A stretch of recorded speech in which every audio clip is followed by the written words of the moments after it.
This is a setting roulette based off of the Dice Pool podcast version of the setting roulette that they did with their four GMs. Except this is with Caleb and I. It's a little bit modified to try to make it so that two people can do it, just to test the way that this will work out. And we've each created.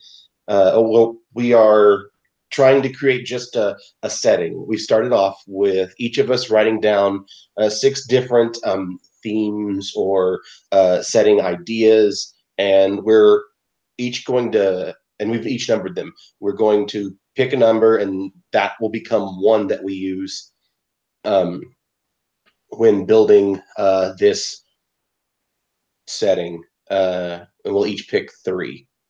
So, Caleb, uh, you go first. All right. I will. I guess on the first thing that I'll pick, I will pick number 3. Oh, yes. I'm excited by this one. All magic is powered by the deaths of the living. It's got a very. Have you seen the World of Warcraft movie? I have not seen the World of Warcraft movie. So in that, there's a type of magic called the Fel that is similar. Where this basically it's almost like a tube, and he only gets his magic by sacrificing or killing stuff, whether that be people, animals, trees, whatever it is. So this being specified to people is kind of cool. Do you think am I allowed to ask questions? Yeah, man, absolutely. So since right now at this very moment on the planet there are more people that are not living than are living, or maybe that's not true, but if you take the same percentage of, like, does someone have to die a little bit to be able to use magic? Or no. Can they use like this power of their ancestors? Oh no. And so families have like 15 kids per generation because they're a particularly magical bloodline. Well, so it doesn't have to be people. When I thought of it, I didn't think this like plants, but I definitely thought that it had to be like animal or person. Okay. So a living thing that's not a tree. Right. So that so the people who have, so it's not that these families with lots of children that you worry about. It's that you never trust the man with 13,000 head of cattle. Yeah. And it's not like, oh, okay, cool. This guy is like for every magical spell you have to kill something, and it's not like it takes a little bit of your life. It takes that entire person's or living creature's life, and the more powerful you are, the more of those lives that you have to have available to you. So like your magic power is doing this as the game plays. As you spend more of that, you become weaker in your magic, and you have to go through building up more so that literally you could be that guy who is going around as an exterminator killing rats, or going out and you're the hunter. What about like the kid that has like an entire room dedicated to like an ant farm? Would that be something? Would bugs fall into your category of things that could suffice? Like, yeah. Could a beekeeper be keeping bees not for their honey, but for their essence? Right. And so you would have, so it could be like, let's say the beekeeper example, you have, let's say there's a guy who is actually keeping bees for his honey. And instead of, and he has an armed guard, because since bees, like being a beekeeper, having a beehive, it's not a problem for you to kill a ton of them at once and have this life. Would you have to have would you have to be the 13,000 head of cattle? Would you have to be around your cattle to use the magic? You'd have to be the one who killed them. I got you. So you get essentially, does a body of a bee hold more or less potency than the body of a cow? Yes, it holds less. Sure. So So is it like, size relative? Is it based on the life expectancy? no, What the think of it like soul gems on Okay. Skyrim.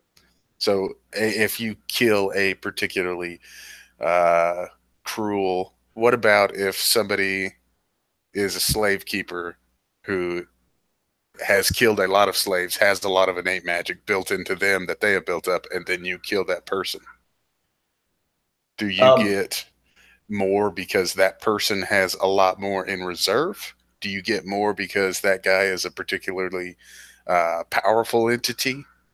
Or is it just the same as that's a person, so you get as much as a person would give you? so what it would be is that it's that I was thinking it would be more like whatever that person would give you.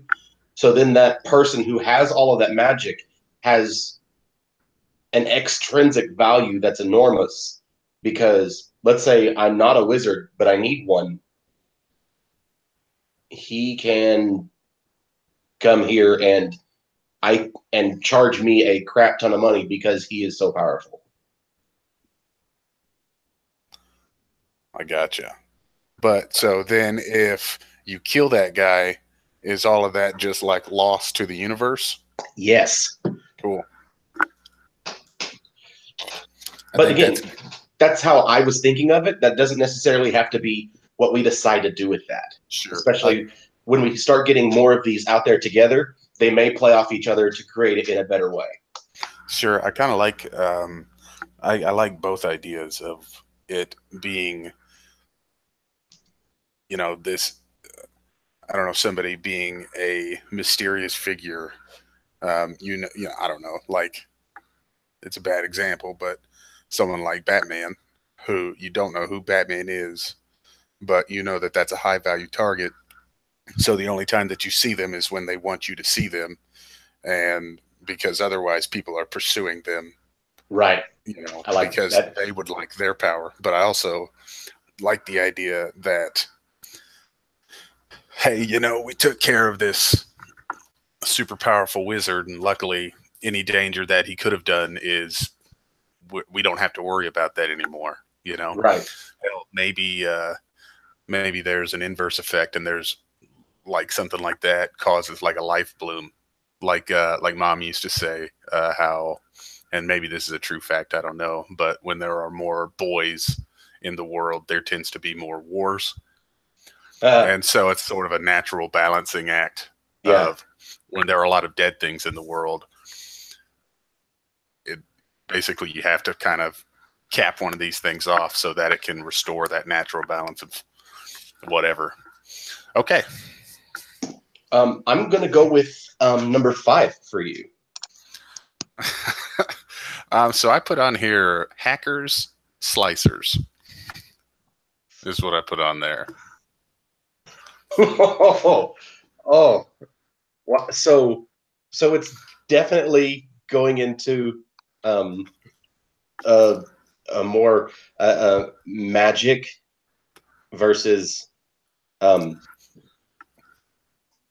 technology as well. Yeah, well, and it could be it could be that sort of thing. It could just be that could just translate to the effect of that could just translate as technology. That doesn't necessarily have to mean that. That could mean that there are hackers and slicers, but because of that, that means that there's computers. yeah, or maybe there are large ways of, I don't know, like maybe industrial, technological ways of harvesting this power from the living. Like that could be something that's kind of clued into it. Well, that's I have one that the more that we talk about it now, the more uh, curious I am if you pick it. But no, like in that same way, all magic is powered by the deaths of the living. We wouldn't have to say, um, thank you. We don't have to say, for instance, that like maybe magic is restricted to a certain race, or magic is restricted to like in your typical RPGs, your fighter isn't somebody who has magic. So killing that creature doesn't give the fighter a magical ability. Maybe it's a little like a registration type thing of you have to send an IRS audit uh, like for the amount of power that you have achieved. And there are people in this world that uh, augment those numbers by slicing into the database or whatever, and changing the the amount of power that that guy with 1,300 cattle head, like, he doesn't actually announce that he's killed all of his cattle, or he doesn't put it on the books. Um, so to whatever governing body it is, it still reads that, hey, this guy could be a threat, whereas actually he already is a threat. So I'll tell you, all of this idea of magic being powered by the deaths of the living, I actually took it from a Brandon Sanderson book, where he instead of it taking their like killing them out of it, the magic is used in what's called breaths. It's basically their souls. They continue living just a lessened life. The soul is part of what gives a person luck. The soul is part of what naturally brings good things to them. And so having this, their life is mediocre or bad, but at least they get to keep living, and people will pay lots of money for others to give them their souls. And in that game or in that book, if somebody passes away with those breaths are lost. Whereas there is a way for a person to give their breaths to someone. So maybe there's a way. I mean, it doesn't even have. We don't have to necessarily stick with like keeping it solid. It's powered by their death, or powered by the deaths of the living. It could easily be that if in that way it was only the living people rather than creatures as well. But having that ability to transfer a ton of them to someone rather than or going. I mean, it gives a very interesting a guild or group of people who are out there just looking to kill people who have all those breaths because that's too powerful. Whereas there are other people trying to get those breaths. Well, and think of, since this magic is a resource, perhaps there are people like, instead of we want $1 billion as a ransom note, it could be something of, hey, we require this much of the soul, this much of your soul or whatever. And that's what these, again, the hacking part of it, it could be something that's actually transferred, I don't know, through some means of technology, whether that be through, obviously you wouldn't put it in a Swiss bank account, but it might be something where, you plug into something that actually allows you to then contain it, and it can be transferred over whatever, whether that be something that happened in the far future, the far past, that's neither here nor there. But that could be something, I don't know, that could be some way. I'll be honest with you, that's probably my least favorite of all the ones I wrote down.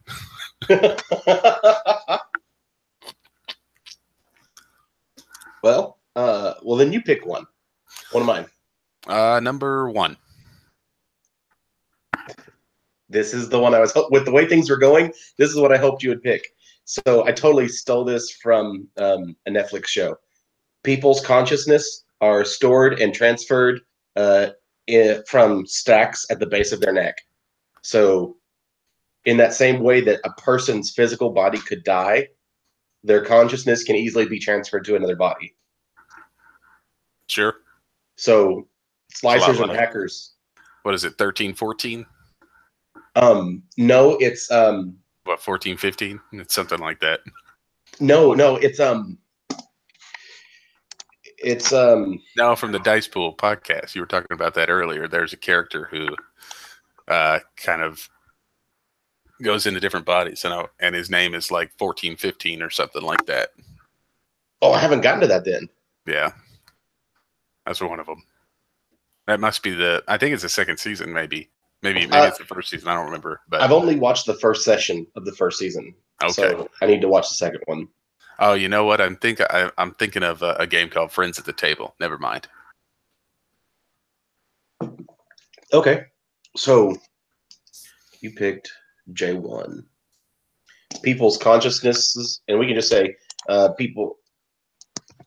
person's consciousness is stored in a device at the base of their neck and be transferred to other bodies.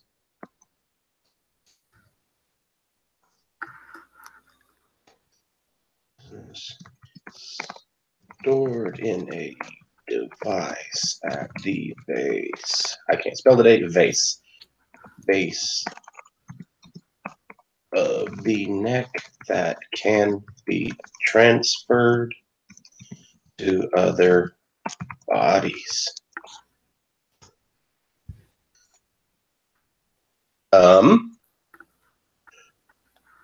Let's go with your first one as well. So I put on here a base building or supplying. My initial reflex was to do tower defense. Yeah. But I thought that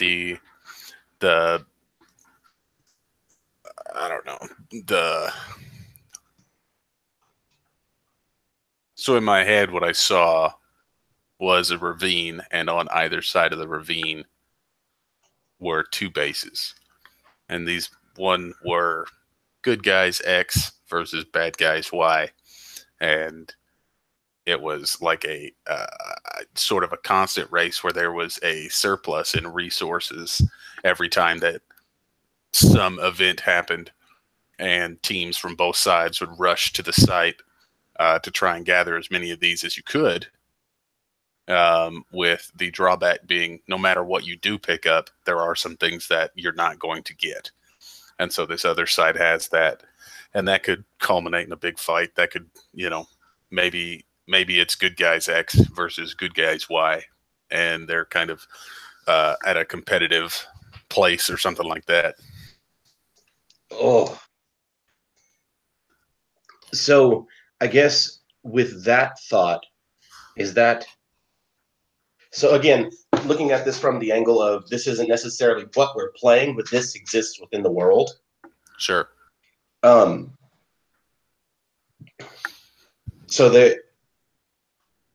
So ultimately what you've got going on is you've got each side of the ravine, whatever big city or in each side of whatever's in the middle, they're both teams are charging full speed in whatever they've got to get there and start mining as quick as they can, while there's another group that's with them that's entire job is just defend them.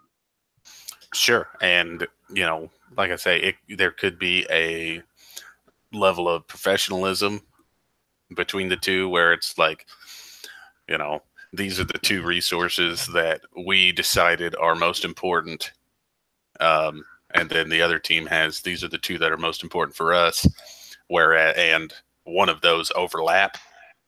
And so it comes down to a thing of, okay, well, are we willing to fight over this resource, or is it worth it? Should we just split off and go get whatever this other thing might be? If it was off the top of my head, in Pacific Rim, when a kaiju died, mm-hmm. and they had to, and they go in and they start getting everything out of it.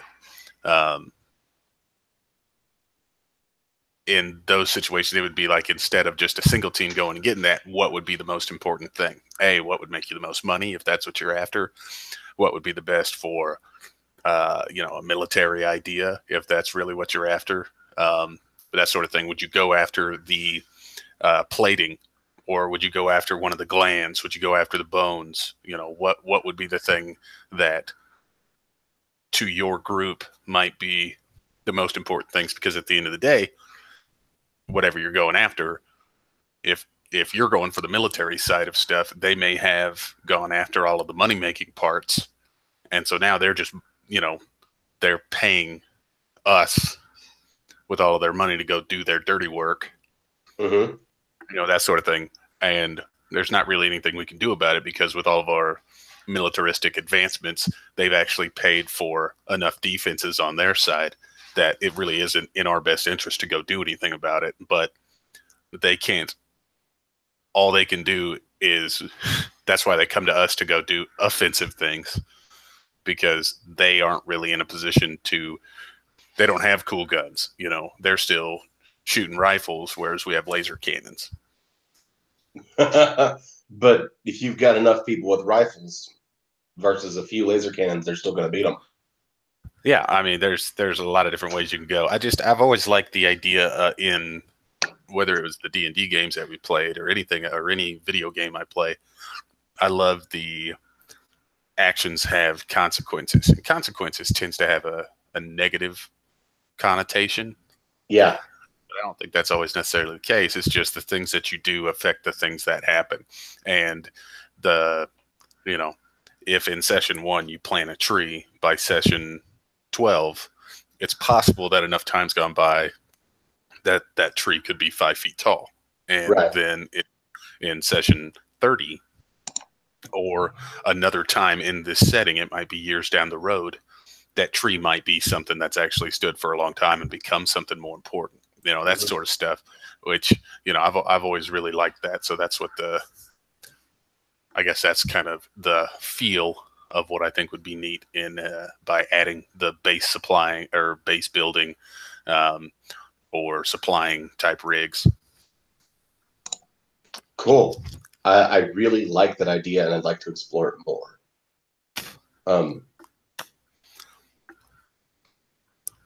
Yes, there's what is it? There's The Way of Kings, another Brandon Sanderson book. There's two armies against each other across this entire broken plain, where down at like there's a maze between all of the cracked land 30, 40 feet down, and people will, like, they have to jump them or take bridges to, like, there's entire bridge divisions whose job is to pick up the bridge and run with the bridge. Drop the bridge, let the armies go across, pick up the bridge, run, keep going, because the armies are just marching, so they'll always beat the army. But both armies are like a monster appears, like you said, like the kaiju. The monster appears, and both armies immediately start charging it, to kill it, and get everything from it that they can, and run off, because that other army is very happy to kill you to get the stuff from that creature and your materials.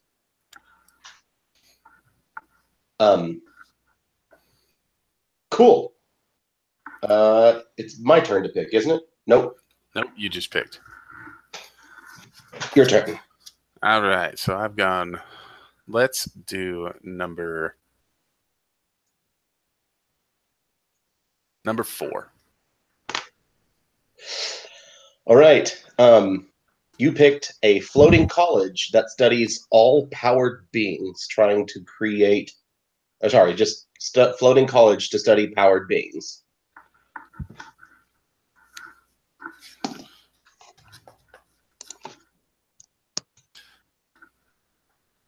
It's interesting, because that could be that high-tech college that is a long way away from the ground,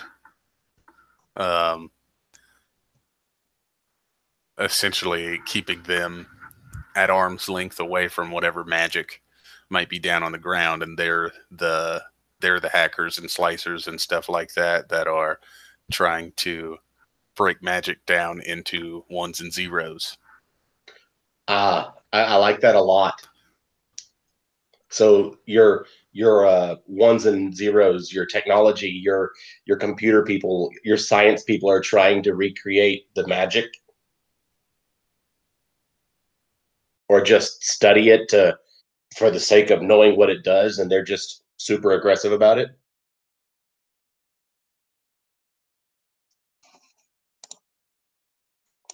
And Caleb has frozen. He'll probably be back soon.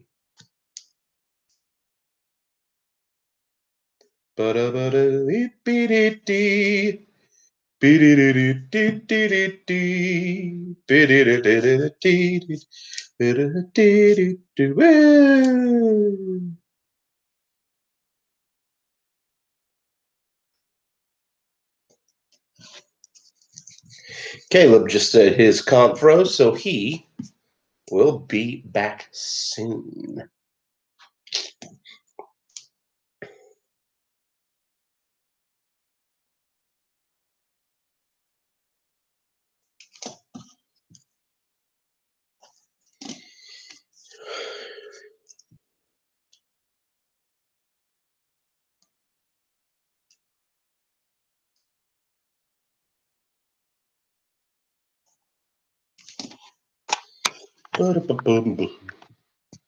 I am going to get some more tea.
That is the sound of Jim making his wife happy by changing the trash.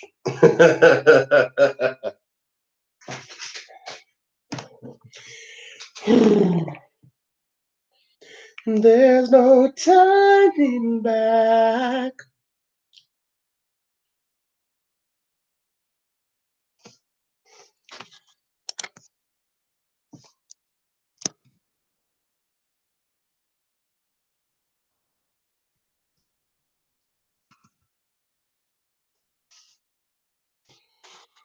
Turn your back on Mother Nature. Everybody wants to rule the world.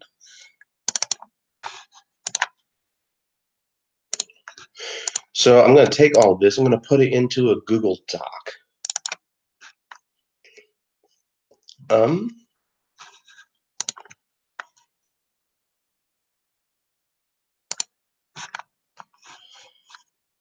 And share it with Caleb.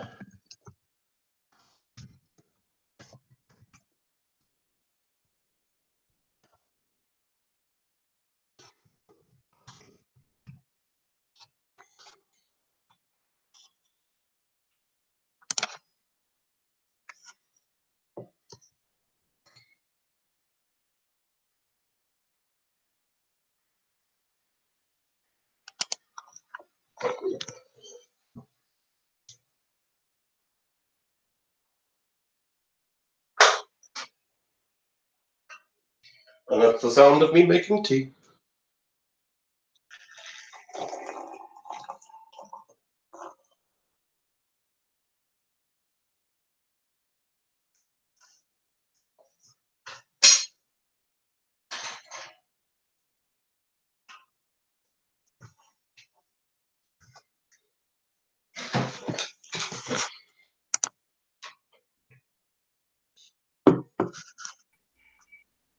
Hey, he's back.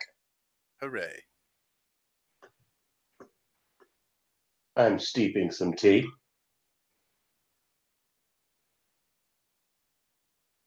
In a Jets mug.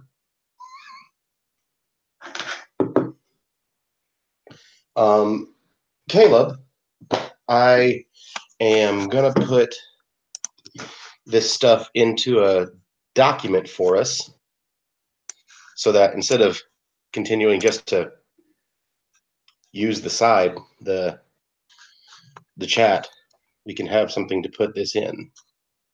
Sure. All right. So I think the last thing that I heard you say, I had made the comment about the ones and zeros castle. Yeah. So I said that it's like science and technology trying to recreate it scientifically to give a more than just mystical reason why it exists. Or they could even be going, they could be just super aggressive about it. Yeah. Well, and instead of the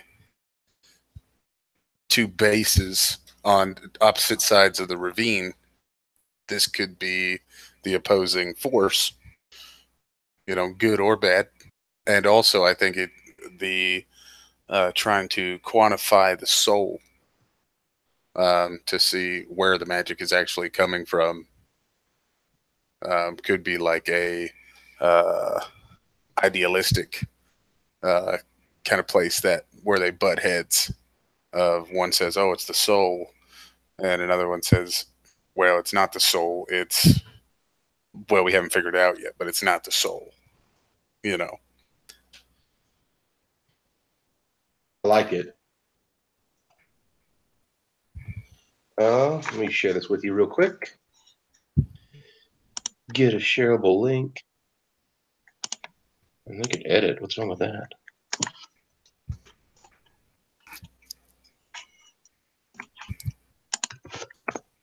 There you go.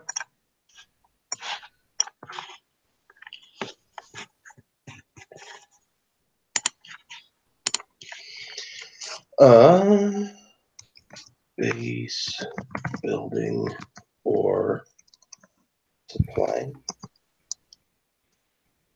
a loading College studies Howard Beans. Man, I've got one that I hope you. Oh no, I've got to pick one. Shoot. That means we missed. Okay. Okay. I have one that in this situation I'm like, it would be great. Ugh, okay. I mean, it could be used, but these are the ones that we're definitely using. I'm gonna pick number 6 that you've got. So number 6 that I have in 2 words just says unexplored territories. So that would be maybe this is I don't know, that could go a lot of different ways. This could be a planetary hopping type situation. It could be I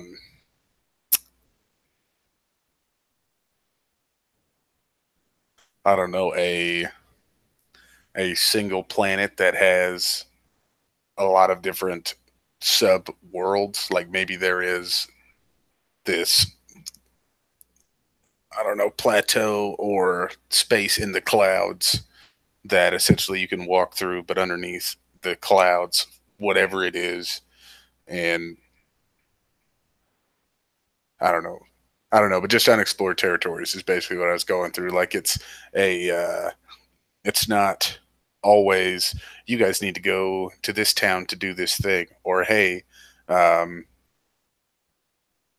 you know, I don't know. I just like the idea of sort of the untrodden land. So instead of like, it's really Lewis and Clarking. You're just going that way. Yeah.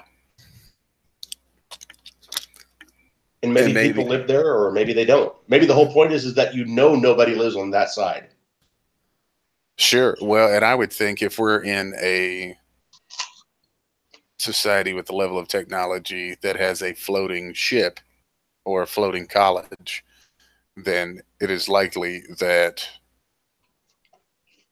maybe the need for expanse has never really been an issue because of the constant, like there's no overcrowding because of the first thing we selected. Because when people die, it's, maybe that leads to crime. Maybe that, we don't need more countryside because there aren't any more sheep that we need space for. Or, maybe what we've had has always been equitable to the space.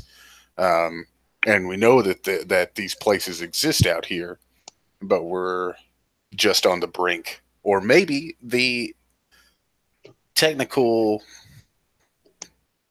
or the flying college trying to decipher the magic, maybe the ones who use the magic are home to this planet and they don't have that kind of technology. And this floating college has arrived or something. And, maybe they have the means to leave. Maybe they don't. And that's why basically everybody of this belief lives in this massive college, which is really not just a building, but it's more like an entire campus or something that, it's, whatever it is. And so the people down below know that, they have the old medieval, here there be dragons. And the other people just haven't been around long enough to investigate everything because they have been so enamored with this idea of what is magic.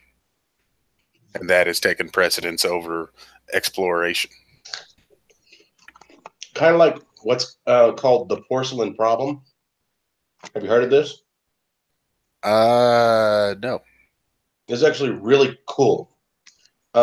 So in the Far East, like China, when they discovered porcelain, it was a stronger material than what they had. It was able to be used for decoration. It was easy to make, and it was easy to be firm. And so they started making with that.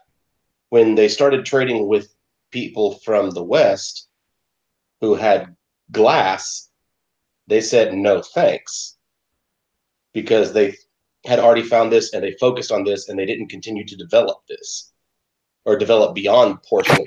So when the West creates glass and it's stronger than porcelain, they don't realize that what they have is an inferior product because they made this, it was better, and they stopped it. So Sure.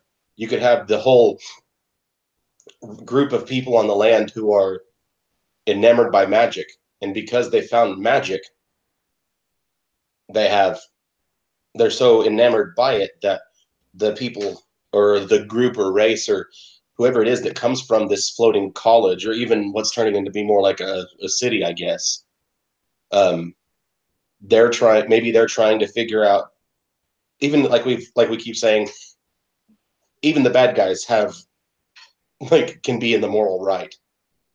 Um, that maybe they're trying to find a way um, to replicate the magic through science so that there's no need for whatever to die.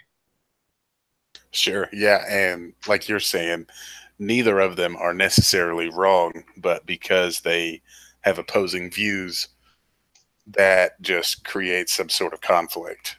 You know, Yeah, like really all the college is trying to do is to figure out how this actually works, and the fact that the people from the sky aren't just taking it on faith, aren't just like accepting it for what these people know it to be, yeah. that causes, that sort of clash.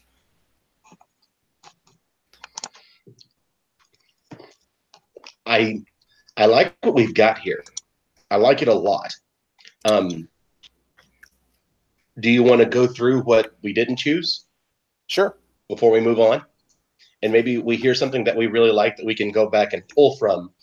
But we right now have this set up. And again, like if we had like me and you and Clyde and Matt and Mike, and we were trying to put this together as a group, then we could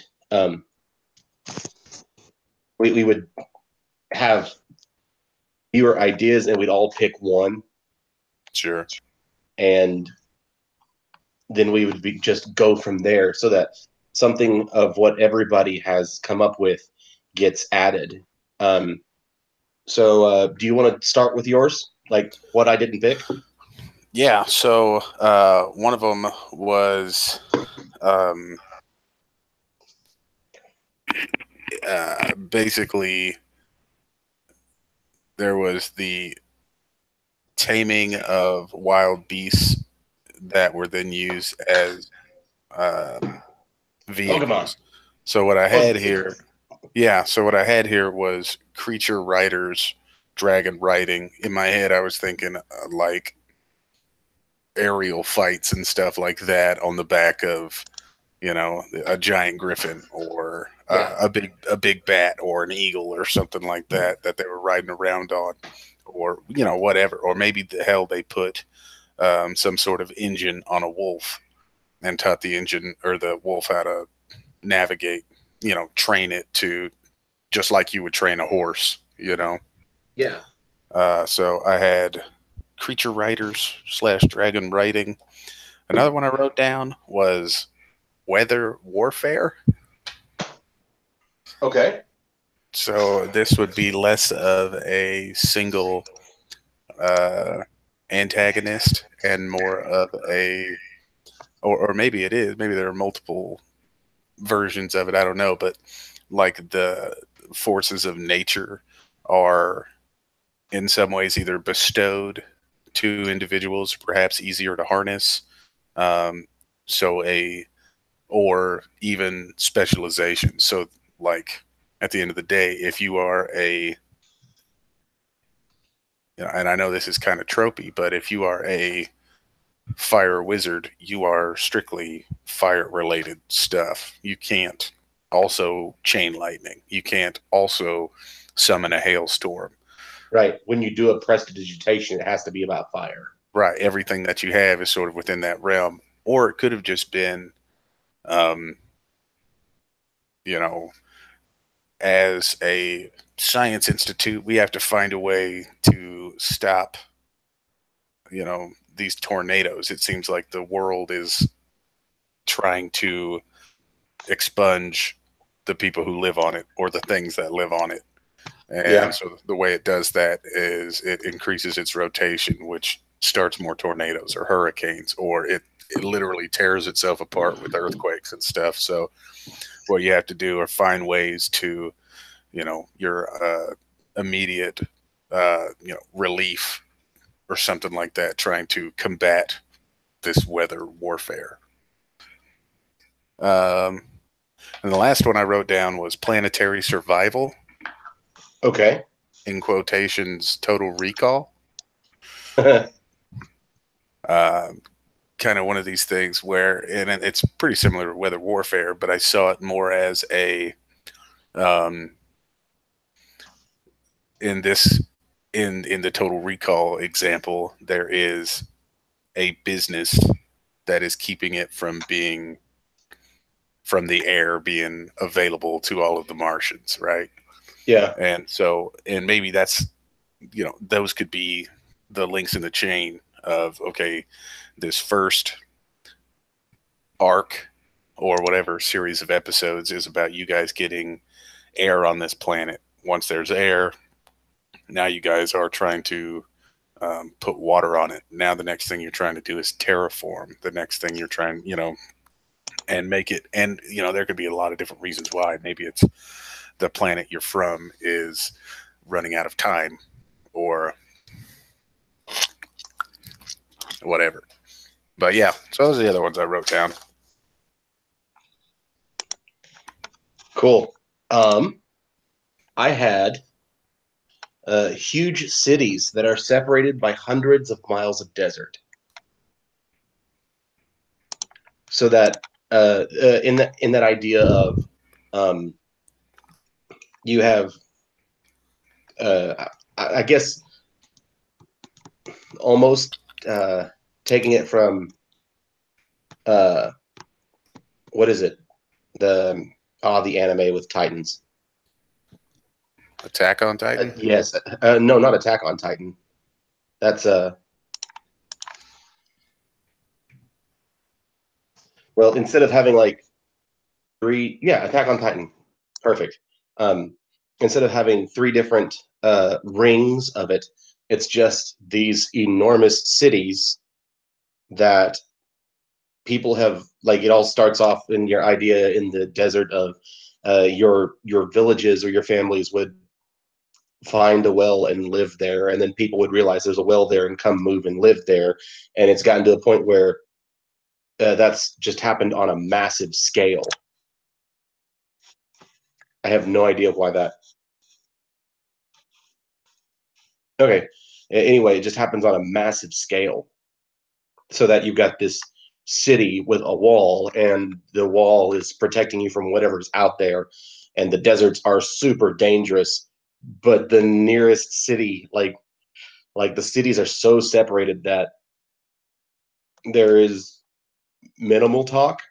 Maybe that magic that powers your the lives that power the magic, that the magic is you can teleport from place to place, and there's people that will let you do it, but like there's no war between the cities, because the war, like, who's going to send an army hundreds of miles across the desert when the desert could be just as dangerous as the city?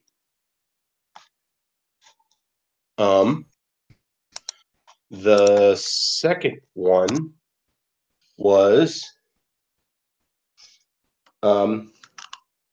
clouds continually block the sun from view.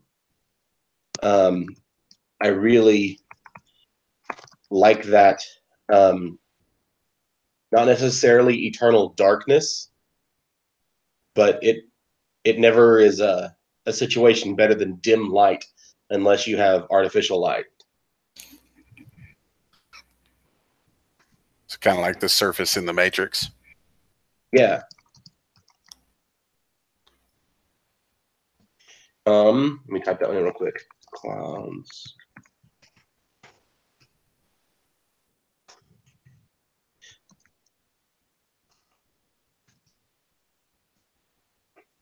And the last one was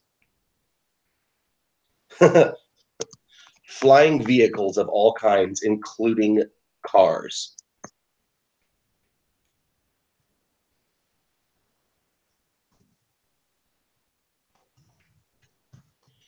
Really kind of going for that more futuristic kind of setting that, or even silly, whether it's a car or a Winnebago like Spaceballs. It's just giving. It's not. I guess the world isn't two-dimensional for movement, where people, you know, you walk forward, back, or side to side. There is actually an up or down for people to move, and even going to the point of allowing, um, like flight combat.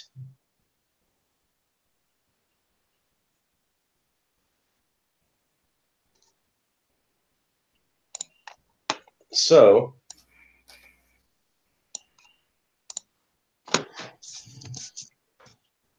the next step would be, how do we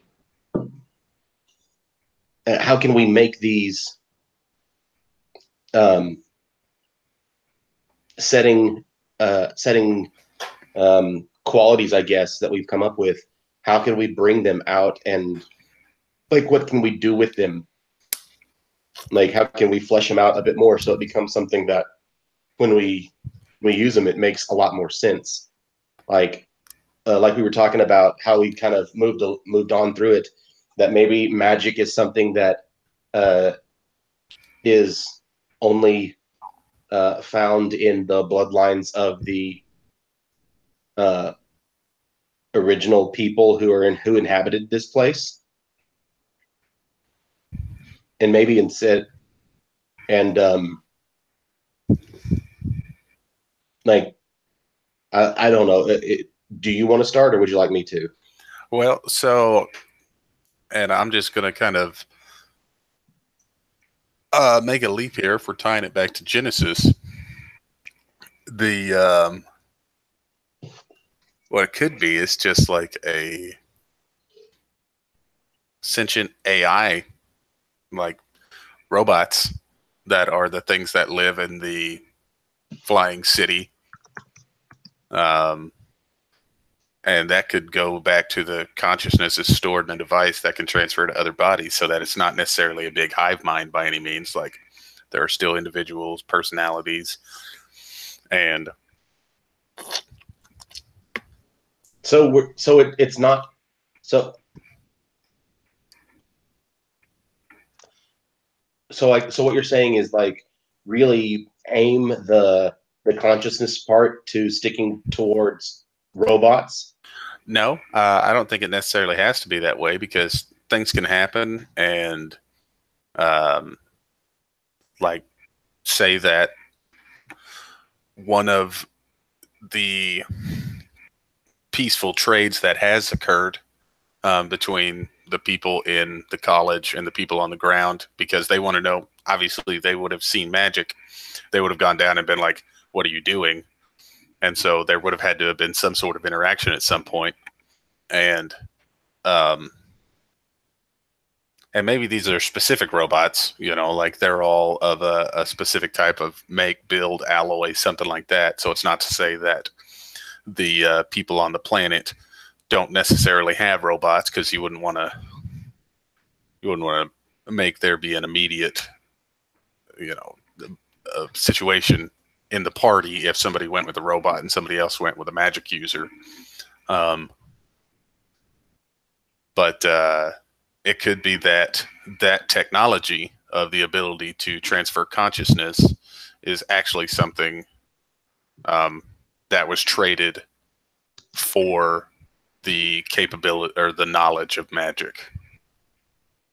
So that could be something. That's how the college is aware and knows how to study, or knows what to study or what to look for, or things like that.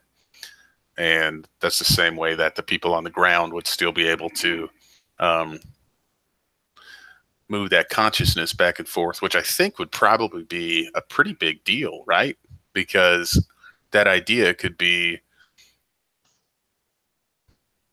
I don't know, you'd almost have to, that would almost force the soul argument, right? Because otherwise you could just kill yourself a bunch to gain a lot of power, but just keep transferring your consciousness to the next person, to the next person, to the next person. Right. And so in that show, Altered Carbon, that's what it is. In that show, there's actually a giant satellite up in the air that everybody's consciousness uploads every 24 hours to that satellite. So that, or rather, the rich people, not everybody's, but the richest people, pay for the goods of that. So like the richest people also have bodies that are set aside in case something happens to them. And some of them are even known to be body jumpers, to live dual lives rather than dressing up. The body is just another form of clothing, of layer. And so they'll have their consciousness switched into their other body and go out and play and go out to the casinos, go out to the brothels, and then switch back to the consciousness and be back in their normal lives. And so, I mean, the same thing could be happening with this university, that there is a certain amount of money that can be spent to have their consciousness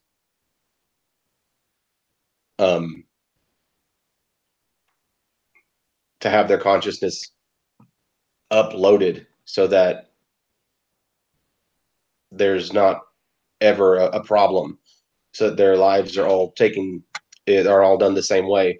Whereas the people who are poor are just hoping that when they die, whatever the device is that stores their consciousness isn't destroyed, because if that device is destroyed, they can't ever come back in another body. Right.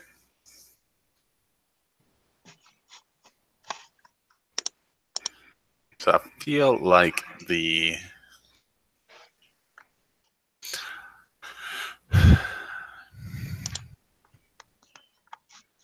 I'm not sure that somebody who, so I'm trying to put myself in the position of the homeworlders here. And if, for generations, the idea has been that the death, like, you would think that would be something that would be almost maybe sacrilegious to a certain degree, to try and come back because you had offered your power. Maybe that's the thing. Maybe you only have your consciousness and your soul are two different things. So you can stay alive, but you're giving up whatever magic would be available from your death. So eventually, like, that would be the difference between going into another consciousness. You could still attain magic from killing things, but you wouldn't have any to give. And so again, I'm as far as like an inter-party interaction there might be people who have done that before, who don't have that soul to give up anymore, and then somebody else might. And so I'm just like, that would be an interesting dynamic. So what do you mean? What do you mean they might have that soul? So are you saying that, let's say you and you have your soul and you have magic. Yes. And you have other, whatever the magic is. And I have no soul, but I can still have magic? Yeah, because it is not, your soul allows you, like, so that the soul itself is not a conduit of magic. It is just the resource for magic. Yeah. So if in that situation, so say at one point you were born, I was born, we both have souls. We both kill a bunch of people for good reasons. Um, and we both get a bunch of magic. But on our last mission, you didn't make it out. But we had a failsafe. Your consciousness is back at home. I go home. There you are. But now at this point, it's almost in that moment, it would almost, if we knew you were going to die, it would have been a better idea for me to kill you because your power's going somewhere. And when you get back in your body, I can't give you the power that you lost by any means, but we can continue going about stuff. But the next time, there's no reason for me to be the one to kill you. At that point, that kind of could change your outlook. That could make you into more of a, not kamikaze by any means, because you still want to be able to use the magic and stuff. You don't want to have to always start over and over and over. But if one of us in that situation would need to die, either if we were in a situation where either only one of us gets out, in that situation, it would depend on how much magic I have left in the tank versus, you know, what that situation is. Because in that situation, it might be worth it if, hey, we can get out of here, but only one of us is going to make it. In that situation, that could, again, lead to some tough decisions because, well, there's no reason. We're not losing anything if you die, Jim, here, because your magic has already been put out into the world. Whereas if I die, someone's going to at least get my power from it. So I should be the one to go. So wait. Whereas your argument would be, well, I should kill you and take your magic, or take what magic is in you.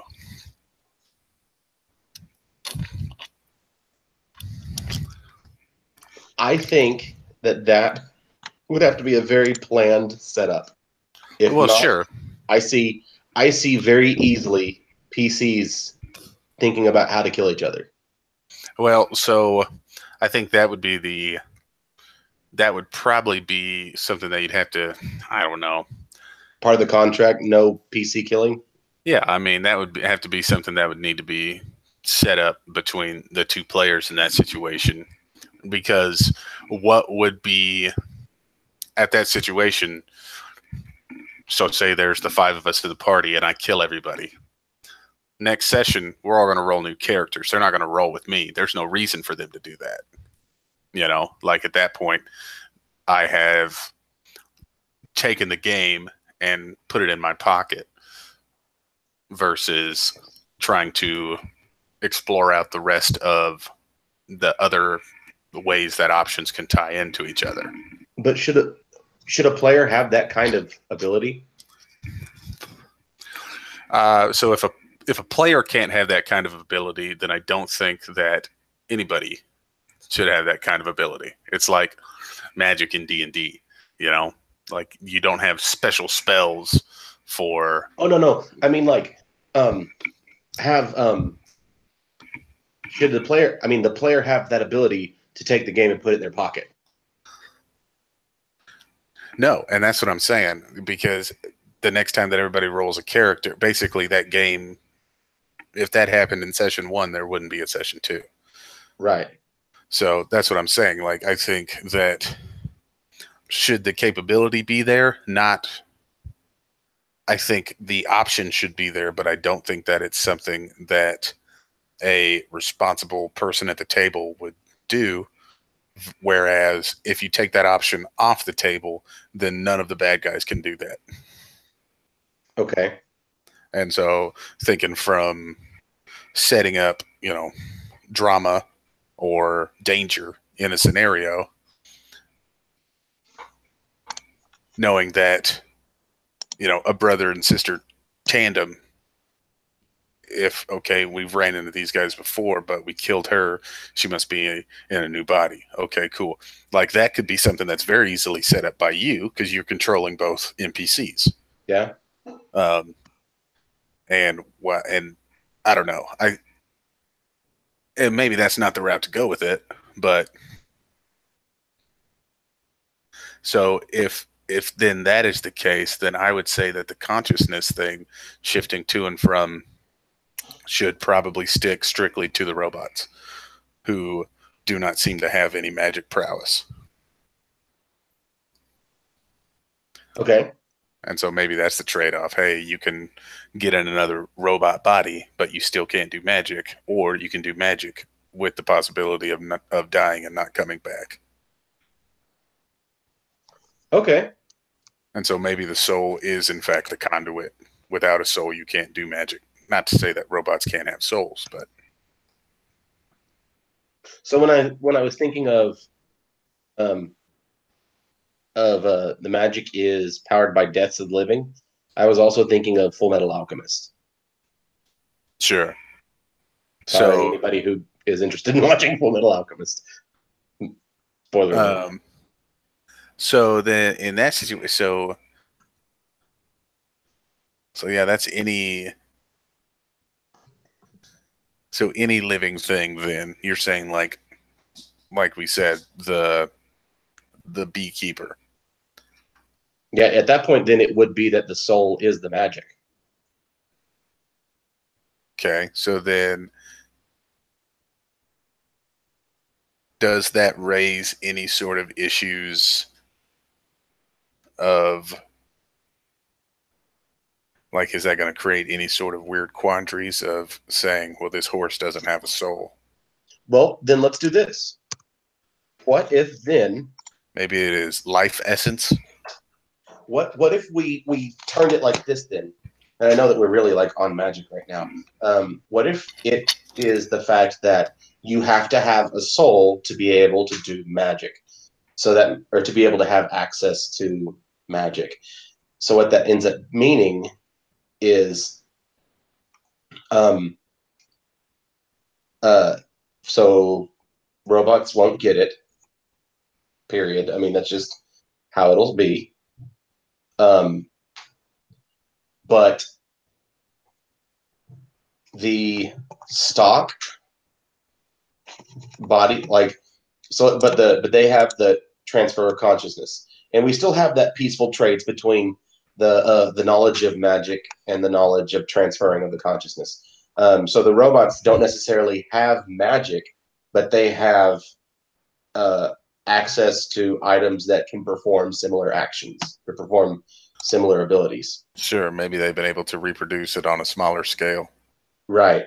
And the part of the reason that they still stay where they are is because their understanding of magic isn't as far along as, like, their understanding of turning magic with science isn't as far along as the people with the souls who still can.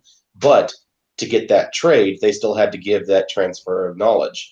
And through history, what's happened? Let's assume that this event of the robots coming here is not a recent event. This is something that they've been there for a long time,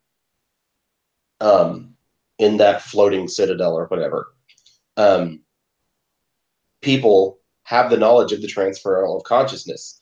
And what they found out is when they transfer that consciousness, they no longer have a soul in whatever new body that they're in. Every person is born, like, you have to be born to have a soul. So what ends up happening then is they uh,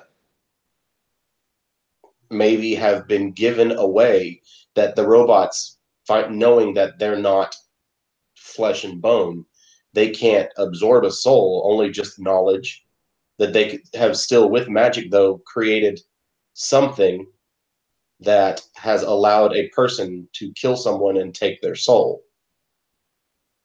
thus regaining their ability to use magic.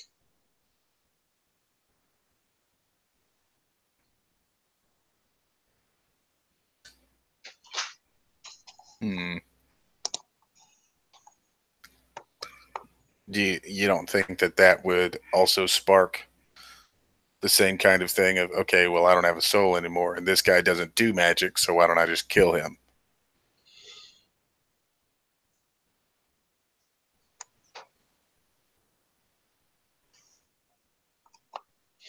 It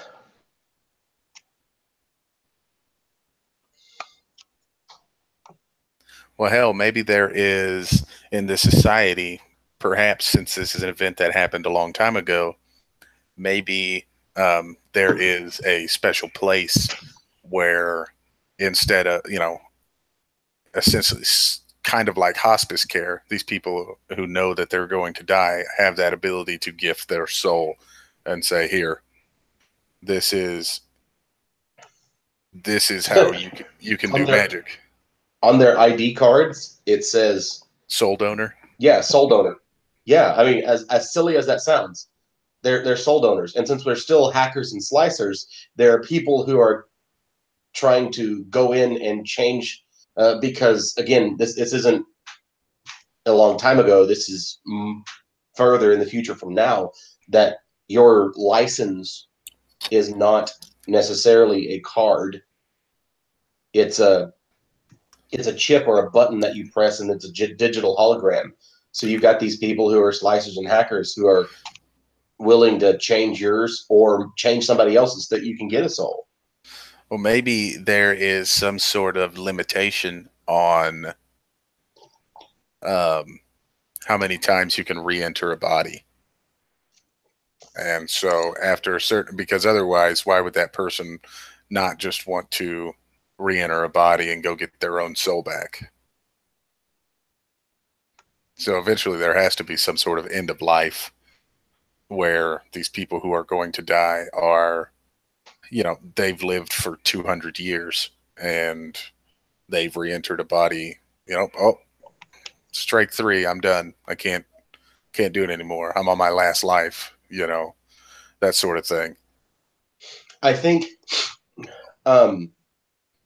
and that could be the thing that their ID card could be the thing that their consciousness is stored in. Like that could be when the cops throw you on the ground to put your arms behind your back, they scan your neck. Yeah, they turn you over and they throw on the handcuffs, and the first thing they do is put some like reader up to the back of your neck and find out who you are. Or have it in your eye or something. Yeah, I mean, it really, it could be anything, but I feel like having that little card, the thing that's in the back of your neck, that could tie back into the hacker and slicer thing, because that could be something that can be changed, because that would have been technology handed down from the robots. Yeah. And so just like the robots are getting better at magic or finding a way to do it, perhaps the people on the ground, or there are segments of people on the ground who are getting better at the technological side of it, because maybe they've lost their first life and no one's going to give them another soul. So they're not going back to magic. They're trying to find the robot's way of life, of using the technology to get back as close as they can. And the way that happens is they're hacking and slicing and saying, hey, this is how I'm going to get another soul. I'm going to change what the records say and say that that's actually supposed to be mine when this person dies. Right. So are we saying everyone has a limit of 3 reincarns or whatever? I would say that was just the first thing that I thought of. Okay. But I mean, it could be more or less. Maybe because of magic and because of the death, maybe life expectancy is a lot shorter. Because if you say 3 lives, if somebody lived 60 years, that's 180 years. That's a long time. And in game, if somebody had all 3 of their lives left, that might be a big deal. But if you said, hey, the average life expectancy is 35 years, and that's just the way that it's supposed to be, then that keeps, someone whose consciousness is 100 years old is like, man, that dude's really old, even if he's in like a 12-year-old's body. So maybe, in the idea of, which I think that would be really cool, to be like looking at a council and there's a bunch of old guys out on the far side, but the closer to the guy in the middle or the girl in the middle who's in charge, they just keep getting younger and younger, because the person who's actually sat on the council the longest is on their 3rd reset, and they're a 15-year-old. And then, as they keep going out, Like that, I don't know. I think that's kind of a neat visual. But yeah, I kind of like, I would like that idea of. Have you ever seen the movie In Time or Time? No. I don't. It's got Justin Timberlake in it, so I don't blame you. Um, but essentially, what it is they don't have, like, basically their lives are ruled by how much time they have left, Oh, and I know what they've you're talking about. Yeah. and you can basically they pay for everything in time, like cab rides. They pay for um, like anything that they do. When they get paid at work, they get paid in time, and so that extends their life. Um, so I think that that's kind of what I'm thinking of here. Of I don't know, but it, So what if it was treated as a half life every time? So like the average lifespan or the max lifespan of a person is 100 years. And then when you re-up, your max lifespan is 50 years. When you re-up, it's 25. at what age? So is that 25 years from the age of the body you get into? Because if you get, you wouldn't want to waste the first 4 years of your life not being able to talk as a Right. baby, right? So you would want to at Right. least be like a 15-year-old or something. Um it you're not being most that are born, like they have to, let's say that they have to live X amount of years before they get their drive or whatever. So everybody who's under the age of 13 doesn't have one Sure. because and so you have parents taking care of them a lot Yeah. because if they die, they're gone. Period. Um, But you would also have a lot of opportunities at children. right. So I feel like there would be a pretty natural ebb and flow of, I don't know, like I'm thinking the mid 1800s when people had 9 kids because 6 of them weren't going to make it, Right. you know, and and maybe that's the thing. Maybe somebody who is under whatever that age is also doesn't necessarily grant magic, and maybe that's the curiosity that's driving these robots of, well, how come when they turn 13 all of a sudden they're worth magic? Like there's something more. It's not just the soul, because that's saying that a 5-year-old doesn't have a soul when clearly it does, because it acts like everything else. What is it? You're muted. Sorry, I was talking to Casey. Oh, okay. So maybe what it is it's part of like mutants or X-Men. When you hit puberty, uh, you just gain that access. Maybe it's something from the planet itself. Maybe it's the Like a the Hunger Games, the ritual kind of thing. well, maybe it's one of those things where that's what these people are racing to the kaiju to get. That this ingredient for the magical conduit. I think we're moving away from a soul here, but I feel like that's okay, Yeah. because maybe it's this area is unexplored because those are just this is that's part of having the ability. If you make it back, you come back and you have been granted access to magic, and nobody can put a finger on what exactly it is. Or maybe it's the monster has fallen and we go and we collect these things, and one group is all about harvesting the magic ingredient, whereas another group is less worried about that because all of the races on the planet. This is one that I wanted to write down afterwards that I think would have been neat on my Yeah. little card of things, would have been a single unified race. Mm-hmm. Because I hate the idea of Like, obviously, that would start a lot of infighting if, like, let's use elves and dwarves. If the elves went to go get the soul material and the dwarves went to go get the money making stuff, at the end of the day, the elves could be like, well, we're not going to give you any of this. Sorry, eventually you'll all be dead and we won't have to worry about you. It'll all be ours.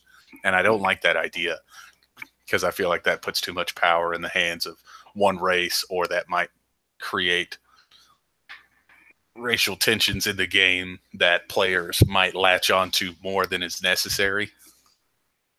So then, what if then with these bases, or like, what if we then what if we bring in that how does it bring in that idea of the huge cities separated by 100 miles of desert? So, or by hundreds of miles, whatever. Yeah. That each of those cities, maybe each one is the hub, and there are outposts in other places that are put out there further, and some of them are hidden and pushed into other cities' territories, where the other bases, where the other city base or city B has put base more closer to city A, and so that the people in these bases, it's nothing to like have these flying vehicles, because if you have like I said, teleportation earlier, I think that it might be better to make that not as handy. Yeah. So that we have access to these vehicles rushing across the plains, the deserts, from both two different angles. People with all their stuff. You've got these massive trucks to load all this material back into and try to get away, because if someone thinks, hey, we're going to be, we've got all this stuff, and I can go, cool, you've already harvested all of it and you're just driving away. My vehicles, like, we're not trying to even harvest it. We don't even try to get there fast. We'll let you harvest all of it and then shoot your stuff apart and take it from you. Yeah. Well, yeah. I feel like the arrival of the robots, like, that would have to have a unifying reaction on planet side, right? Like, well, are we not going to go with that we already have robots on our planet? yeah, I mean, and they could also have been around for so long that nobody looks at them as something different anymore. It's just, yep, those are robots. So would you say that robots have integrated into society then? Because I'm thinking from a player standpoint, if I wanted to play a robot, would I have to be from the place up there? And if not, if I'm from planet side, would all of the people, all the other players in the party who made Earthbound characters, would they immediately have distrust in me because I am a robot? You know what? I would say, like, part of me goes, I gotta stop speaking like a DM. Part of me goes, I would love to see all of the robots be from up there, but they're not all up there doing their research via satellite. It is not something strange for to see robots. Just don't live down here, because living would mean that they stop and they are more a part of the community. Well, perhaps there are, you talk about those little outposts and stuff like that. Maybe that's, maybe robots have also done the same thing. It's just they don't have one of these big cities to fall back to.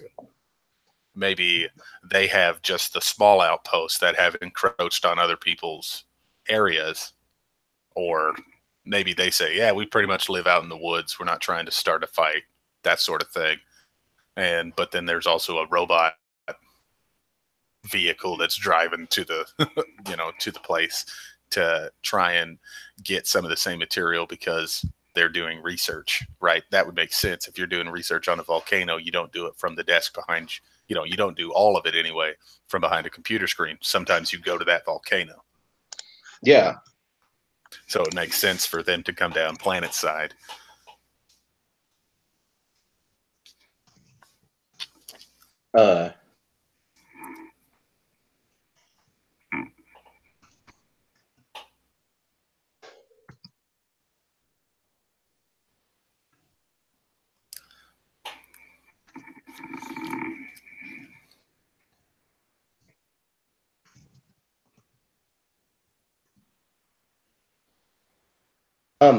So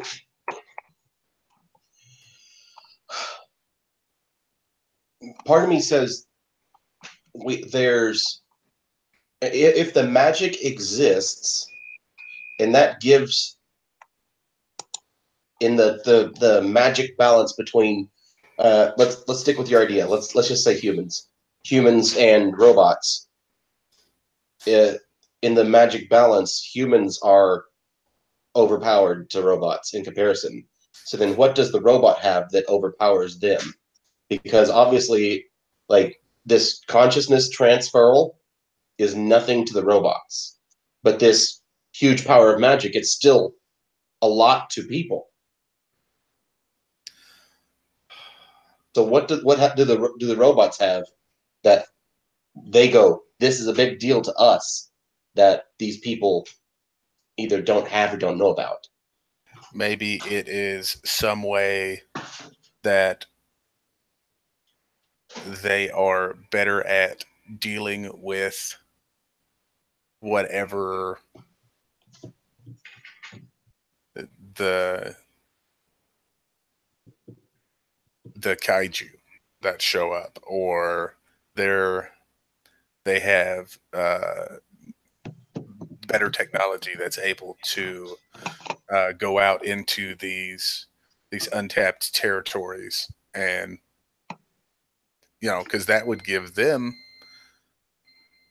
I don't know. I mean,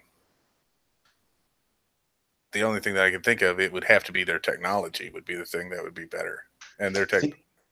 I agree with that. I really I like that idea. I agree with that a lot.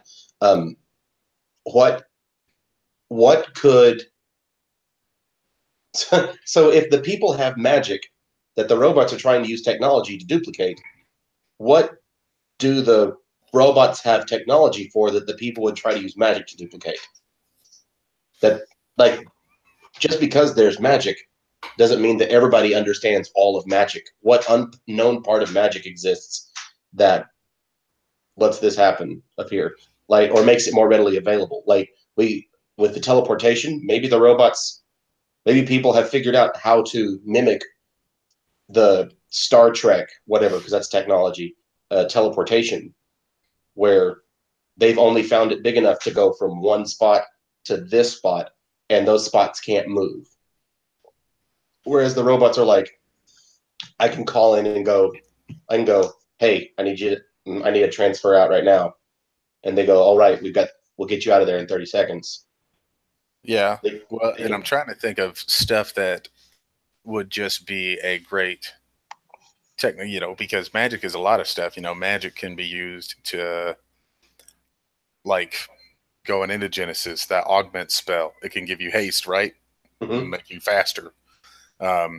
Maybe it's the difference between a coal burning engine versus a bullet train. You know, maybe when part of the reason why they rush to the site of whatever the resource is because they know that if the robots get wind of it, it's theirs. You know? And so maybe when you see the two trucks finally burst out onto the clearing coming from 2 or 3 different outposts or cities or whatever, it's just the 3 trucks kind of driving towards it. And then from the other side, you just see this fucking, like, bullet car just outpacing everybody. And they get there and it would be like somebody carrying around a wheelbarrow versus somebody having a dump truck. Yeah. Like, so it could be not just how fast can we get out there, but they also can get out there and they're bigger, faster, stronger at the end of the day. They can get a larger vehicle on site faster and unload and reload quicker. Right. Okay. So that's a real good idea now. So now you have, not only do you have people racing for it, and they're going, and maybe this group wants the money, and maybe this group wants it for the goods, but then they know that if the robots get there, being there for the money isn't going to be worth it. You're going to need everything that's left. So it's not always, so now it's not always just we're getting there to try to get resources. It's that we're trying to get we're trying to get there to get the resources before the robots, because if we do now, and granted, because we've already said these robot outposts are few and far between, but they do exist. That if the robots beat us to it, it's gone, it's done. But on the off chance that the robots get there, they're going to take most of everything before we can. Well, and maybe the robots have a very sporadic pattern to what they take. Like maybe even though they've been there for a while, they've been able to replicate certain aspects of magic. Maybe they haven't been able to put their finger on the one thing that they need to go and get, and so these people are coming for the bones, and these people are coming for the glands, and the robots show up, and maybe they don't want either of those things. Maybe they're like, yeah, we want the eyes and the tongue, but then next time they show up, they're like, oh, the robots took the glands. What? Because the invaders from space angle, I think, is not one that I find real interesting. Right. Because, again, that immediately puts everybody on the defensive when they see a robot. They're like, oh, these guys are coming trying to steal our way of life. They don't believe a word we say. They're trying to prove us wrong. They steal all of our stuff. Like, I don't like that idea, because again, the base building aspect in my mind was, all right, players, you're a team of 4 or 5 or however many, and you're going to the objective. And at the objective, there are 6 things you can get. There's no way you can get all of them. And if you split up and try and get each thing one at a time, maybe none of you will come back. So at most, you can probably split off and get 2 things. What's important to you?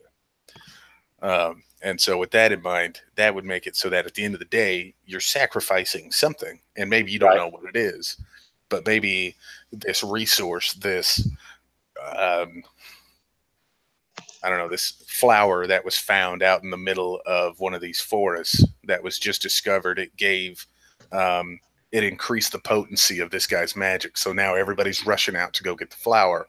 Okay, well, we know that, along with this flower, not only is there the bell of this flower, but it grows on a certain kind of tree, and we can gather those nuts, try and recreate this flower for ourselves. Or we also know that this flower has a specific type of bramble that always grows around it, and it's extremely lethal. So we could go get that, and that could be on our side, because the colony that focuses less on magic would definitely be more interested in the other ones. And the robots, you're not really sure what they would use any of it for, right? Like, it could be for experiments. It could be for, they could be setting up defenses at one of their outposts or all of their outposts. Maybe they're trying to find a way to genetically engineer this stuff to slice the gene, and just make it for themselves.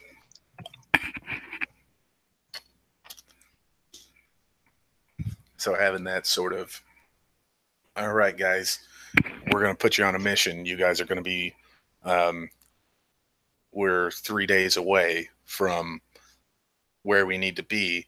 We've got enough of a head start that you guys should be able, as for the sake of making an adventure out of it, it doesn't have to be 3 days with your, the pedal to the metal. Mm-hmm. Of just running, getting through these trees or anything like that. You could make it so that, hey, we know that it's somewhere out here. It could be anywhere. And so we're just trying to get out there. But we know that in 3 days, the college will have found out about it, and they will be making their way there.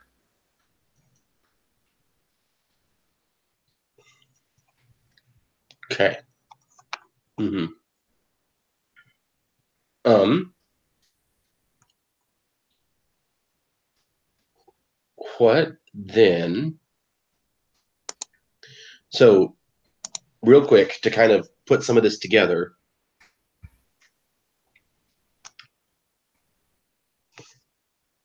the magic was traded for the knowledge of consciousness transfer.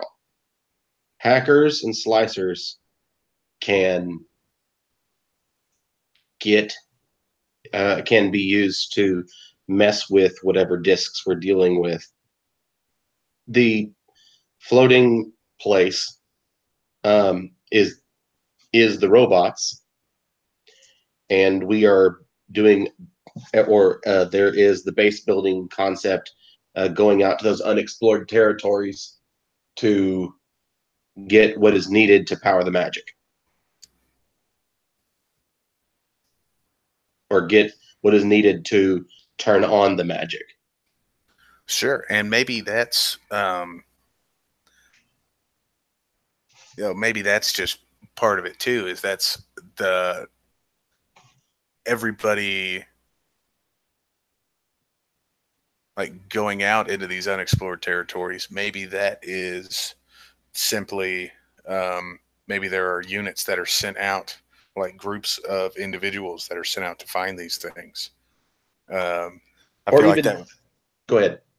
Well, so like that flower, using that as an example, how would you know that that exists out there? Well, there was a team that went out and found it, you know, or maybe they heard something from somebody saying, like, maybe there are just stories or clues or evidence in these cities, and those people who are on their third life, like it's something that's they can't, maybe on their trip out into the woods they found one of these resources and it's what gave them magic, and at the end of their third strike they're able to say what it was.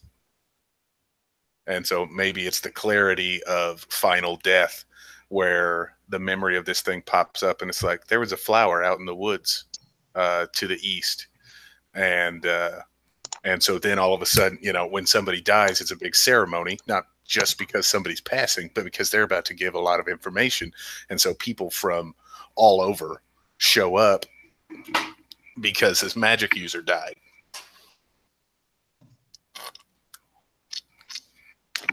So there are these people who then turn around and they're like, okay, well, we got to go out to the forest to the east because there's something that was magical out there, right, possibly 100 years ago. So, and maybe it's there, maybe it's not. I think something we need to make sure that we focus on while we're doing this, or that I think we've kind of lost our way a little bit, is that those hackers and slicers, the more that we talk about them, the less, or the more that we talk, the less value they're having in our society. So yes, magic is that big deal, but let's say that, well, what if, for instance, the magic user population has exploded since the robots showed up? Like before the robots appeared, whatever, 2 generations, 200 years ago, I don't know, whenever they showed up, they actually gave us, maybe people didn't necessarily see the value in not in the consciousness transferal, and so the robots really wanting this magic, this knowledge of the magic, and trying to recreate it, they gave more than just that. Like, what if they gave like just I don't know, a way to tweak it? Maybe there's something that I don't know. Like when I'm thinking about that, when you're talking about the going out and getting supplies from the bases, I almost imagine that there's some missions that are all right. So there's this new area that's out, that's that's unexplored, and our characters, like these characters, I don't know whether they're just one off or this is one of our first missions, but we need to go about 4 days that way, and we need to set up a um, a scanner to be one of our pings that's sending us back information, so that when something does pop up, we're good. Or one of them has been disabled. Can you go out there and fix it and figure out what's going on? So that there's a lot more going on with these computers, or even, hey, so we've recently found out that city whatever has put out a new type of blank, and instead of going and retrieving it, is there any way that you can hack into it so that we can bounce off of their stuff too? Yeah, maybe these events where the magic users die are not open to anybody that would come.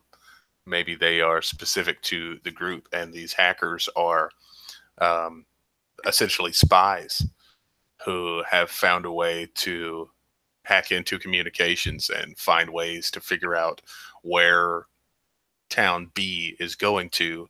And once we figure out where they're going, or maybe they have these relay stations or satellites or radar or whatever, they're able to turn that information back to whoever they're working with, so that they can also be a part of getting to the place. Okay. So instead of thinking of it as computers, think of it just as technology. Maybe computers run these things, maybe not. Maybe magic powers them in some way, shape, or form. But what it is powering is something that magic can't do. It's kind of like having an arcane core to drive a car, you know? So in that situation, maybe that's maybe these outposts are really like satellite dishes or something like that use, try and pick up whatever. Hey, ours is attuned to this week. It is attuned to the animalistic aliens frequency that we know that they use in the metal in their vehicles or something like that, or they have a certain type, or their engine puts off a specific type of frequency. We can pick that up when it comes in our area because we know they're looking for something. So we can find out if it's us. And so essentially you're triangulating a phone call, which would be something that a hacker or the police would use to try and more as an information gathering versus I'm hacking into the system to try and disrupt what you're doing. I'm really just trying to gain the same information you have.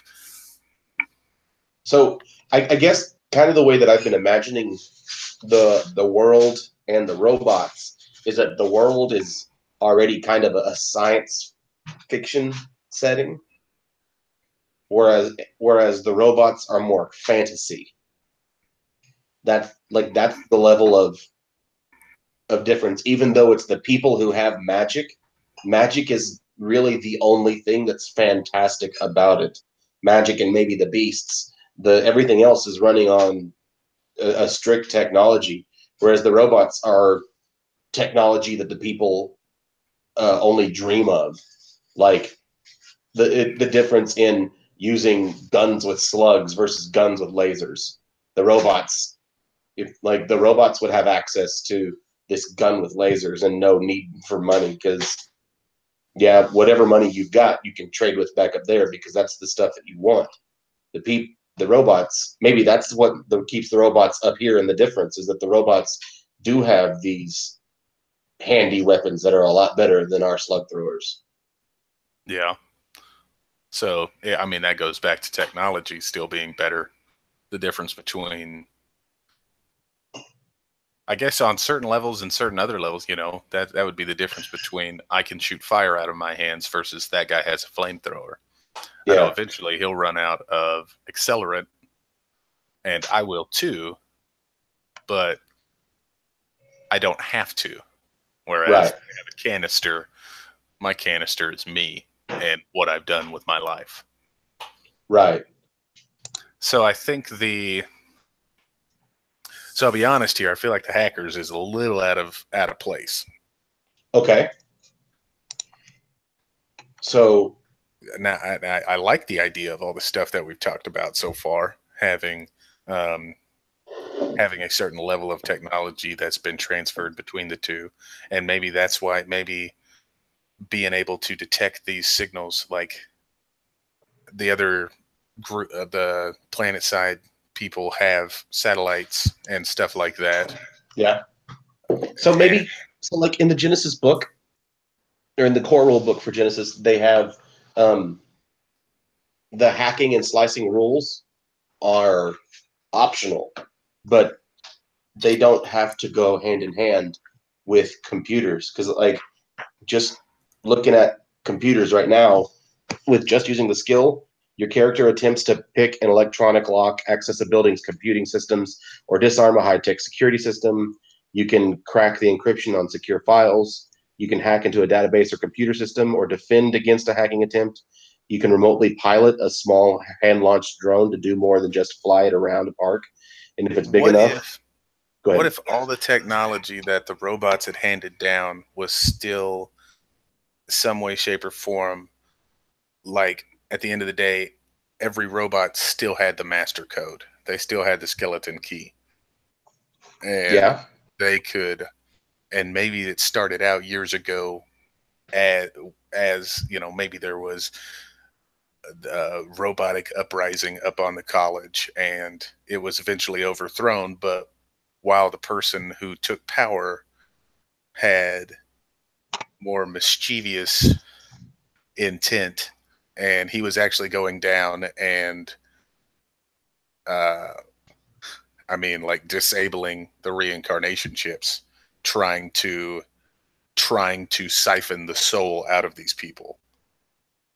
And so all of the technology that has been handed down, whether whatever it is, whether it's these electronic locks, and maybe they've given them mostly like utility stuff, and that's why weapons and things and the vehicles are still heavily in favor of the robots, but like the a path that shows up to connect instead of having rope bridges connect this treetop village, they have these uh, whatever the little plasma path that as they walk across it, it's just a light bridge. yeah. Maybe they have maybe they have the sliding Star Trek doors or whatever. And so even when those things are locked, any robot could walk up to it and perform a slice check to override whatever the function is. And they all have the capability to do that, and that's just innate to the robots. And so that's sort of their magic. So I guess uh, so. When looking at the races give you uh, some of that. I mean, they give you those bonuses to skills or to non-career skills or whatever. When looking in the Terranoff book, one of them, I can't even remember which race it was. One of them has you immediately gain 2 ranks in this skill. Like, what's wrong with going? Every robot has computers 2 ranks. Yeah, I mean, I don't see why that would be a problem. Maybe in that scenario, instead of a robot having +6 in career, like +6 career skills, maybe they drop to +3 in career skills and 2 automatic points, or whatever the balance would be, to Yeah, balance that out. you could. I would say.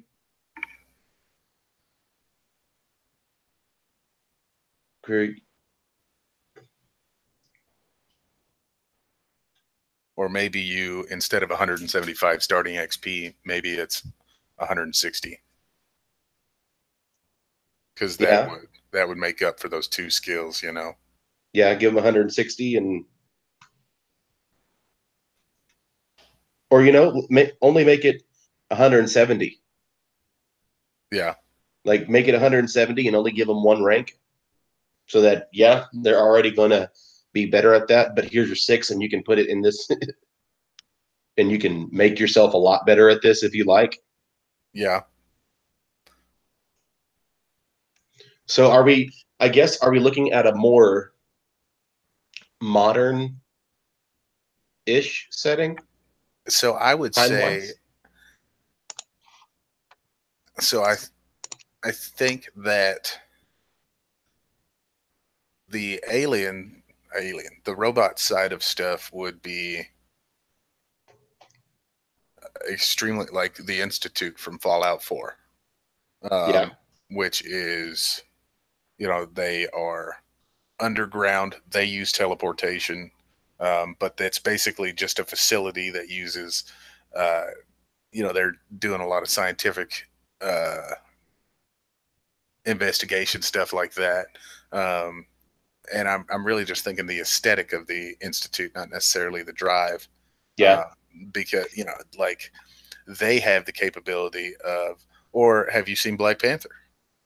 yes, So Wakanda, how they are, it's a very heavy mix of what you traditionally think of when you think of the cradle of humanity, a society in that, with heavy influence from technology, right?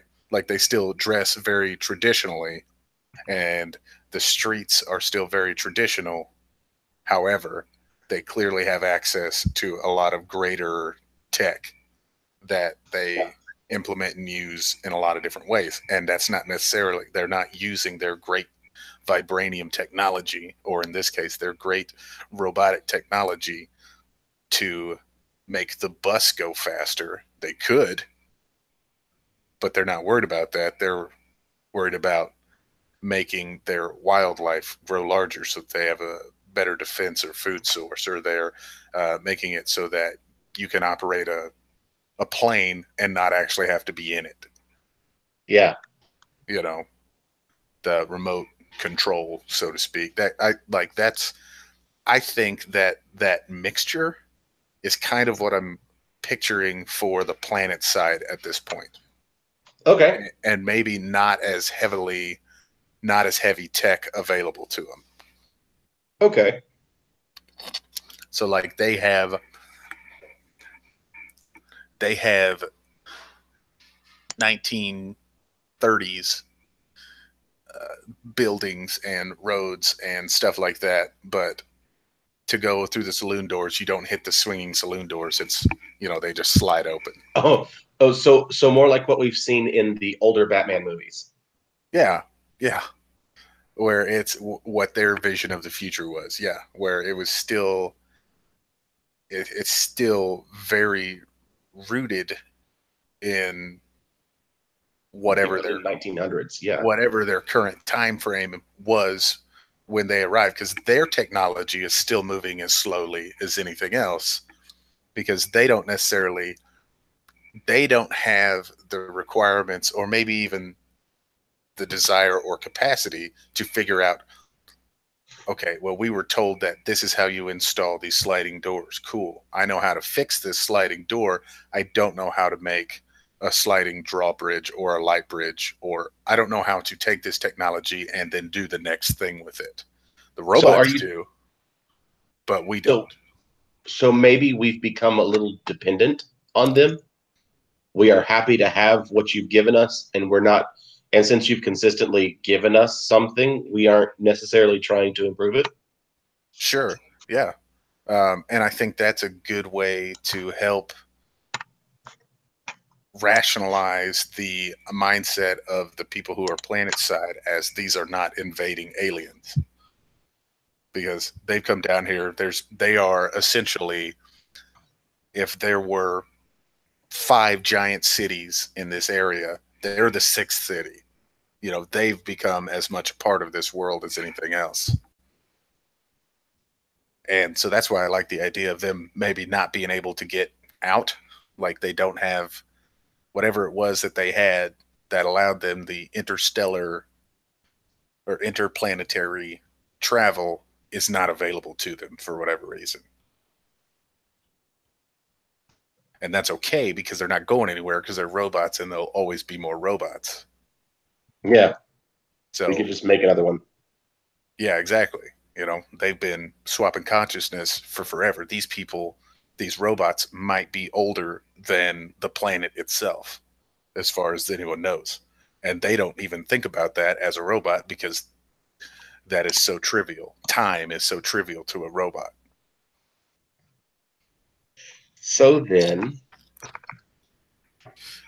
But maybe uh, I like that idea that they have sort of the same way that a primal caster has sort of this natural touch with nature, or a uh, whatever, a priest would have this natural connection to a deity or the afterlife or something like that. These guys have that same ability, but when it comes to any of the technology that has been made by them,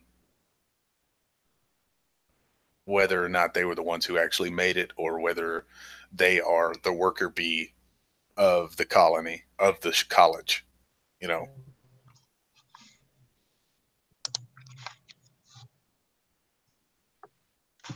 are you there? Yeah, Oh, it. Sorry, I went ring. Um, give me just a moment. sure.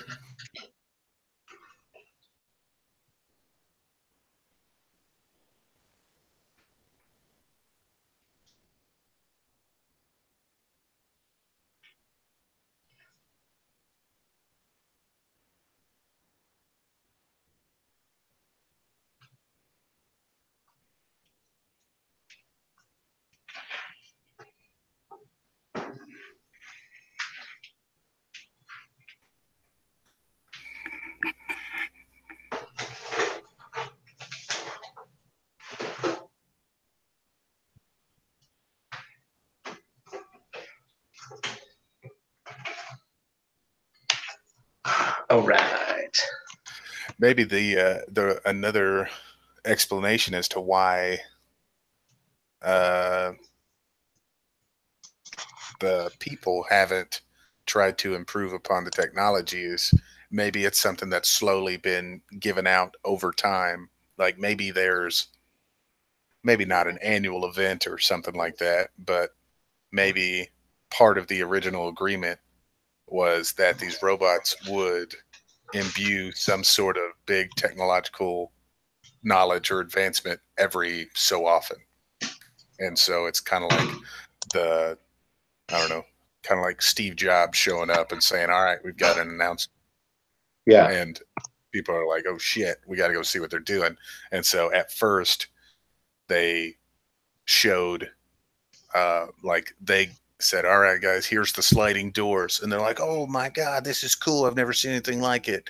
And then years later, it was the light bridge. And then years later, it was a very small version of teleportation. And they said, here you go.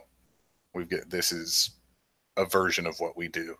And so even if you did have the idea of, oh, how can I make this better? You know that next year at CES, they're going to drop some way cooler shit than what you might even be able to think of. So what are you wasting your time on? In your 150 years that you might live, you're never going to come up with something better than what they're about to come out with. Yeah. Okay. So then let's say for a game in this world, looking at what we've got, you could easily play a kind of game where you're all robots trying to um, you, all robots are all humans. You could try to, as robots, maybe you are doing the base building and you're trying to get to that stuff before it, and you know that the humans are always going to be ahead of you just because they're closer to it, and maybe you can't teleport all of the stuff with it. It's easy for you. It's still easy for you to teleport a robot anywhere at any point, but thank you, babe. But teleporting the dump truck is too much. So that's why you've got your few forts. So you know the people are always going to be ahead of you so you could still do the fort building there. You could do reconnaissance. You could be more of the spy because maybe you hear about someone who's trying to improve upon what you're doing, and you want to keep an eye on it to make sure that that improvement doesn't, I guess, show your hand as the robots. You could be the people knowing that there's a rogue robot. Heck, you could be a robot searching for a rogue robot. Well, you could be one of the robots on the planet, and maybe that was one of the initial announcement gifts, transferences. Hey, this is how you make a robot. And that could even be the difference between like a pure blood robot, so to speak, and one of the gift robots is maybe that pure robot has that +2 in computers, but even still the ones, because they still showed you how to make a robot, you are still capable of, you still have a more intimate relationship with any of that technology. And maybe you don't separate those two out, but maybe you make it so that the actual robots from, because the thing is, if you're a robot and you made a quest where we have to go out to this place to go gather the knowledge, resource, information, whatever, as a robot, would it not be your responsibility to radio the people back on the college? How do you make it so that that's not the case? You know, you would have to be one of the robots that were made on the planet, and you're aware of what's going on up there, but you're not affiliated with them.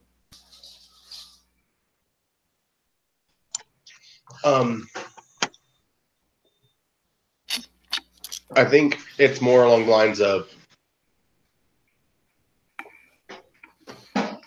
if we have a robot in the party, then the party is very unlikely to take on a job that puts them out there to go retrieve something. Well, and I don't think that I hate the idea that that would limit your storytelling because, like, why would somebody from another city join somebody from a different city and a robot be in that party? Because if the mission was to go out and collect these things to make your city, your fort, whatever, bigger, better, stronger, there's always going to be those opposing ideals. Right. And what I'm saying about the fort building or the supplies is that doesn't necessarily, like, that exists on the planet, but that's not necessarily what the games will be. That it exists gives us that option to go there or put us there or be found by something in that situation. But then it brings for interesting role play because of that robot there around this information. And I mean, it's understood that the robots have already got it figured out, like how to use your equipment. I mean, they pretty much have given it to you. They're just, because of those fewer bases, it's going to take them longer to get to everything, and they're not necessarily in a rush to always get everything as quickly as possible. I mean, like you said, your 160 years as a person in 3 lives is nothing compared to them. Right. So, like, there's still lots of ways to take a game, and in a situation like this, with the players around, we could then discuss what kind of game we would like to play in this world. Then there's this one part here that's left over, the tones of a game. What kind of tone, like stuff like horror? Horror isn't necessarily a setting anymore, because you can do horror in a fantasy game. You can do horror in a modern game. There's horror, there's intrigue, mystery, pulp, romance and drama, superheroes. Which one of these do you feel like it lends itself more to right now? So I'm always a fan of an intrigue game. Yeah. I always think that those are neat.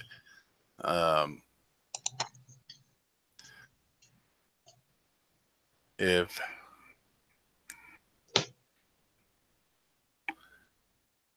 I mean, and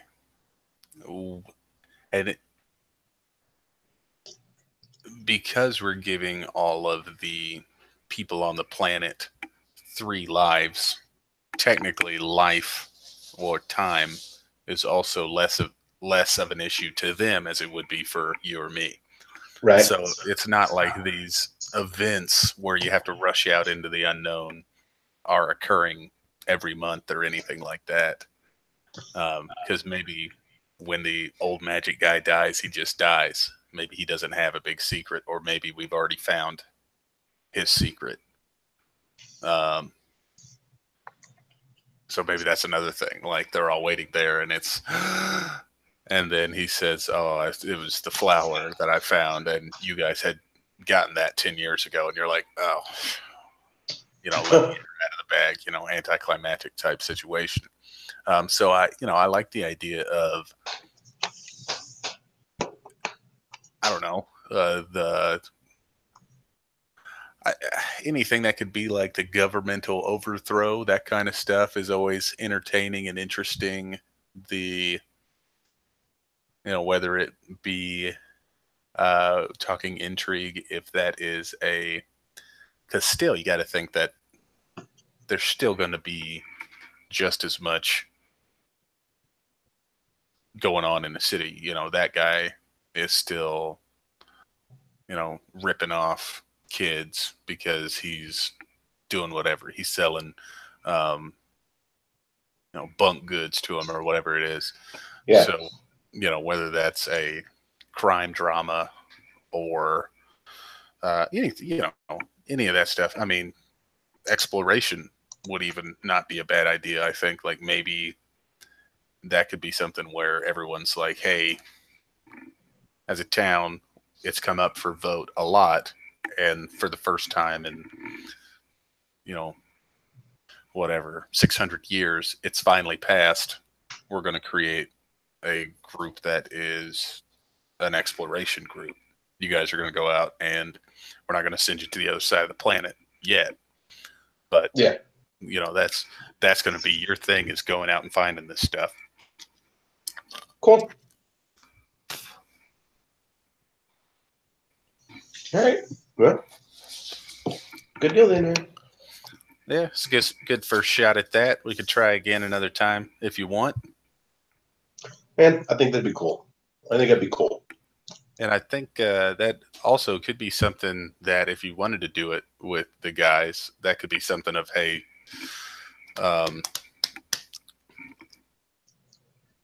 like maybe you don't have a whole lot of content or something like that. Mm-hmm.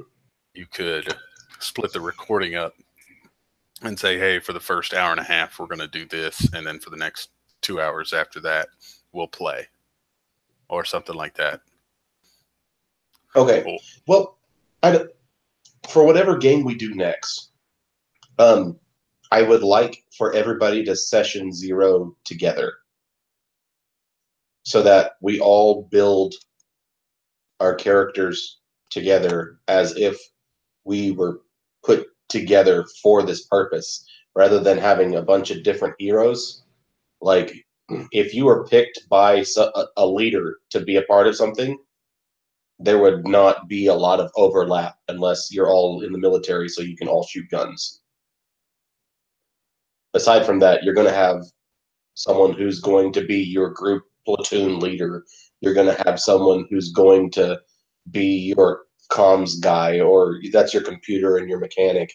You're going to have another person over there who's going to be your sniper, who's going to be your sneaky person.